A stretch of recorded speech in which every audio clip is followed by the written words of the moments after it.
Hello everyone, welcome to my channel. इस video में मैं आज आपको aggregate demand and its related concept से कुछ फॉर्मूला जो है वो लर्न करना बताऊंगी। सबसे पहले देखो consumption function. Consumption function consumption function को जो है एवरेज प्रोपेंसिटी टू कंज्यूम भी बोला जाता है। एवरेज प्रोपेंसिटी टू कंज्यूम, ठीक है।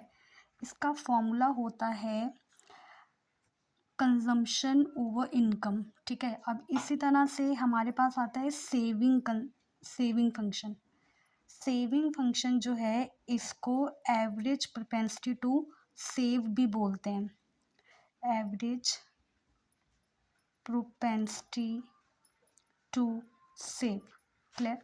इसका फॉर्मूला होता है सेविंग ओवर इनकम।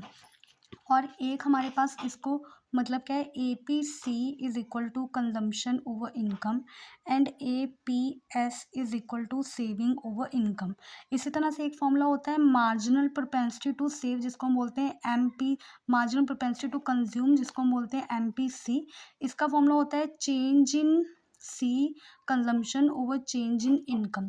और दूसरी तरफ इसी तरह से फॉर्मूला होता है एम पी एस, जो होता है मार्जिनल प्रोपेंसिटी टू सेव, मतलब change in saving over change in income.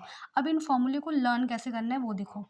A P सी, देखो सारे चारों के चारों फॉर्मूला में नीचे जो है वो इनकम ही आएगी, नीचे इनकम आने वाली है। और दूसरी बात, जहाँ पे वर्ड मार्जिनल आ जाता है उसके साथ डेल्टा अपने आप ऐड हो जाता है। मतलब डेल्टा का मतलब होता है चेंज, वहाँ पे चेंज जो है अपने आप आ जाता है। तो जब हम मार्जिनल का फॉर्मूला कोई भी लिखेंगे तो उसके साथ डेल्टा जो है वो आएगा ही आएगा।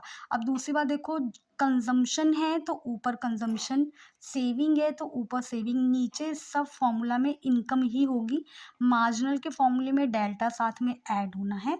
और इधर देखो A P C is equal to से कंजम्पशन का फॉर्मूला है, then consumption over income, saving का फॉर्मूला है, देन सेविंग ओवर इनकम। नीचे सब में सेविंग होने वाली है।